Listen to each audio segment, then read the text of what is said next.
BVoc hospital management paper entrepreneurship development unit 2 chapter 2 continue ചെയ്യുകയാണ്. നമ്മളിനി പറയുന്നത് ഹോം ബേസ്ഡ് ബിസിനസ്സിൻ്റെ അട്രാക്ഷൻ എന്തൊക്കെയാണെന്നുള്ളതാണ്. മെയിനായിട്ട് പറഞ്ഞാൽ എന്തൊക്കെയാണ് financially and family life style consider ചെയ്യുന്ന സമയത്ത് നമുക്ക് ഫിനാൻഷ്യൽ കൺസിഡറേഷൻ എടുക്കുമ്പോൾ നമ്മളിപ്പോൾ മറ്റ് ബിസിനസ് പോലെ തന്നെയാണ് ഹോമിൽ നമ്മൾ ചെയ്യുന്ന ഇപ്പോൾ ബേക്കിംഗ് ആയിക്കോട്ടെ അങ്ങനത്തെ ഉള്ള ബിസിനസ്സുകളൊക്കെ. അപ്പോൾ അതൊക്കെ വരുമ്പോൾ നമുക്ക് ലൊക്കേഷനിലാവുമ്പോഴത്തേക്ക് നമ്മുടെ വീട്ടിൽ തന്നെ ആകുമ്പോൾ നമുക്ക് ഇപ്പോൾ റെൻറ്റ് കൊടുക്കണ്ട, അല്ലെങ്കിൽ കോസ്റ്റ് എഫക്റ്റീവ് ആയിരിക്കും ഇത്തിരി കൂടി. അത് തന്നെയാണ് ബിയാൻക റൈറ്റിൻ്റെ ഫ്രീലാൻസ് റൈറ്റിംഗ് മാഗസീൻസൊക്കെ എഴുതിയിട്ടുള്ള ഒരാളാണ്.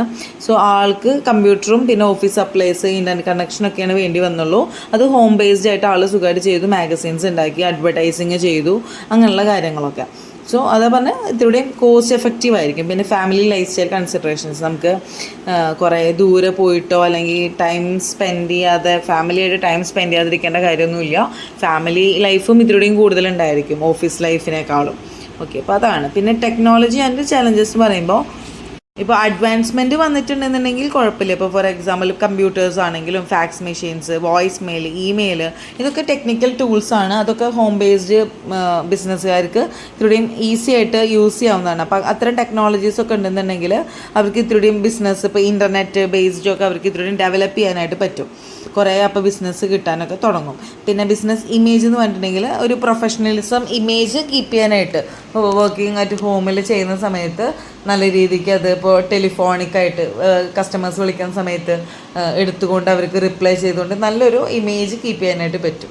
ഇനി ലീഗൽ കൺസിഡറേഷൻസ് പറയുമ്പോൾ ഹോം ബേസ്ഡ് ബിസിനസ് ആകുമ്പോഴത്തേക്കും കുറച്ച് നിയമങ്ങൾ ഉണ്ടായിരിക്കും.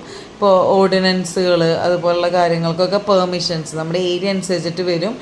ലോസ്, നിയമങ്ങൾ, കാര്യങ്ങളൊക്കെ അറിയാനായിട്ടുള്ളത്.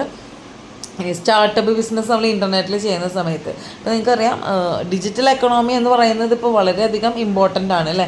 യൂട്യൂബിൽ നിന്നൊക്കെ കിട്ടുന്ന വരുമാനങ്ങൾ അതൊക്കെ ഭയങ്കര ഗ്രോത്ത് കൊണ്ട് അല്ലെങ്കിൽ ഡെവലപ്മെൻറ്റ് കൊണ്ട് ഉണ്ടായിട്ടുള്ളതാണ്. സോ അത് പ്രൈമറി ക്വസ്റ്റ്യൻസ് മെയിനായിട്ട് വരുന്നത് എന്താണ് ഇൻ്റർനെറ്റ്, അതെങ്ങനെയാണ് ഇ കൊമേഴ്സിനെ അത് ഹെൽപ്പ് ചെയ്യുന്നത്, എന്തൊക്കെ ബെനിഫിറ്റാണ് കിട്ടുന്നത് ഒരു സ്റ്റാർട്ടപ്പ് അതിലൂടെ ഫോളോ ചെയ്യുമ്പോൾ, ബിസിനസ് മോഡൽസ് എങ്ങനെയാണ് ഇ കൊമേഴ്സ് സ്ട്രാറ്റജീനെ റിഫ്ലക്റ്റ് ചെയ്യുന്നത്, അതൊക്കെയാണ് മെയിനായിട്ട് വരുന്നത്. ഇ കൊമേഴ്സ് ബിസിനസ് മോഡൽ എന്ന് പറയുന്നത്, ഇ കൊമേഴ്സ് പറഞ്ഞാൽ ഇലക്ട്രോണിക് കൊമേഴ്സ് എന്നാണ് അർത്ഥം. അത് പേപ്പർലെസ് ആണ് അല്ലേ. നെറ്റിലൂടെ ജസ്റ്റ് ടൈപ്പ് ചെയ്തുകൊണ്ട് നമ്മൾ സബ്മിറ്റ് ചെയ്യുന്നതിനാണ് നമ്മൾ ഇ കൊമേഴ്സ് എന്ന് പറയുന്നത്. ബിസിനസ് ട്രാൻസാക്ഷൻസ് ഒക്കെ നമ്മൾ ജസ്റ്റ് ടെലിഫോണിലൂടെ അല്ലെങ്കിൽ മെയിലിലൂടെ അല്ലെങ്കിൽ എന്താ പറയുക ഓൺലൈൻ വീഡിയോ കോളിങ്ങിലൂടെ അങ്ങനെയൊക്കെ ചെയ്യുന്നതിനാണ് നമ്മൾ പറയുന്നത് ഇ കൊമേഴ്സ് എന്ന് പറയുന്നത്. ഇതിൽ ബിസിനസ് മോഡൽ എന്ന് പറയുന്നത് കുറേ ക്യാരക്ടറിസ്റ്റിക്സ്, ബിഹേവിയേഴ്സ്, ഗോൾസ്, നമ്മുടെ ബിസിനസ് സിറ്റുവേഷനെ എൻഹാൻസ് ചെയ്യാനായിട്ടുള്ള കാര്യങ്ങളൊക്കെയാണ് വരുന്നത്. ഇനി ഇവിടെ വരുന്ന കസ്റ്റമേഴ്സ് സെർവ് ചെയ്യുന്നത് എന്തൊക്കെയായിരിക്കും? ഒന്ന് മാനുഫാക്ചറേഴ്സ്, ഹോൾസെയിലേഴ്സ്, റീറ്റെയിലേഴ്സ്, ഇവരേനൊക്കെയാണ് മെയിനായിട്ട് അത് അട്രാക്ട് ചെയ്യുന്നത്. പിന്നെ business to business model, B2B model എന്ന് പറയും. അതായത് ബിസിനസ്സിന് നമ്മൾ കസ്റ്റമേഴ്സിലേക്ക് എന്താ പറയുക വിൽക്കുക അല്ലെങ്കിൽ സെല്ല് ചെയ്യുക എന്നുള്ളതാണ്. മെയിനായിട്ട് പബ്ലിസിറ്റി കുറവായിരിക്കും, പക്ഷേ എന്താ നല്ല രീതിയിൽ പൊട്ടൻഷ്യൽ ഉണ്ടായിരിക്കും അത് കൊടുക്കാനായിട്ട്. ഇപ്പോൾ നിങ്ങൾ യൂട്യൂബ് പേജസിലൊക്കെ നടക്കുന്നതാണ്. നല്ല രീതിക്ക് ഫോളോവേഴ്സൊക്കെ ഉള്ള ചാനലിനൊക്കെ പ്രൊഡക്റ്റ് ചെയ്ത് വിൽക്കുന്നത് കേട്ടിട്ടില്ലേ അത്. പിന്നെ ആ കാര്യങ്ങളൊക്കെയാണ് വരുന്നത്. എന്താണ് ഓപ്ഷൻ സൈറ്റ് മോഡൽസ് പറഞ്ഞാൽ വെബ്സൈറ്റിലൂടെ ഇൻ്റർനെറ്റ് യൂസ് ചെയ്തുകൊണ്ട് നമ്മൾ പല പല കാര്യങ്ങൾ വെബ്സൈറ്റിലൂടെ ഇപ്പോൾ ഡ്രസ്സിങ്, ഓർണമെൻറ്റ്സ്, അങ്ങനത്തെയൊക്കെ പ്രൊഡക്ട്സ് വിൽക്കുന്നില്ല. അതൊക്കെയാണ് ഓപ്ഷൻ സൈറ്റ് മോഡൽസ് പറയുന്നത്. നെക്സ്റ്റ് ഫിനാൻഷ്യൽ ഫോർകാസ്റ്റിംഗ് ആണ്. ഫിനാൻഷ്യൽ ഫോർകാസ്റ്റിങ്ങിൻ്റെ ആവശ്യകതയെക്കുറിച്ചിട്ട് പറഞ്ഞിട്ടുള്ള ആൾ ചെറിയൊരു ബിസിനസ് കൺസൾട്ടൻ്റ് ആയിട്ടുള്ള സ്മോൾ ബിസിനസ് കൺസൾട്ടൻ്റ് ആയിട്ടുള്ള പോൾ എ ബ്രോണിയാണ്. അതിൽ മെയിനായിട്ട് പർപ്പസ് എന്ന് പറയണത് ക്വസ്റ്റ്യൻസ് 3 ക്വസ്റ്റ്യൻസിനാണ് ഉത്തരം പറയുമ്പോഴാണ് പർപ്പസ് തിരിച്ചറിയാൻ പറ്റുക. എത്രത്തോളം പ്രോഫിറ്റ് ആ ഒരു ഫേമിന് ഉണ്ടാക്കാൻ പറ്റും സെയിൽ ചെയ്തിട്ട് അല്ലെങ്കിൽ സെയിൽ ലെവൽ കൂട്ടിയിട്ട് എന്നുള്ളത് ഒന്ന്. 2, എത്രത്തോളം അല്ലെങ്കിൽ ഏത് ടൈപ്പ് പേയ്മെൻ്റ് ആണ് അല്ലെങ്കിൽ എമൗണ്ട് ആണ് യൂസ് ചെയ്യുന്നത്, കടമായിട്ടാണോ അല്ലെങ്കിൽ റോളിംഗ് ആണോ എന്നുള്ള കാര്യങ്ങളൊക്കെയാണ് സെക്കൻഡ് ക്വസ്റ്റ്യൻ.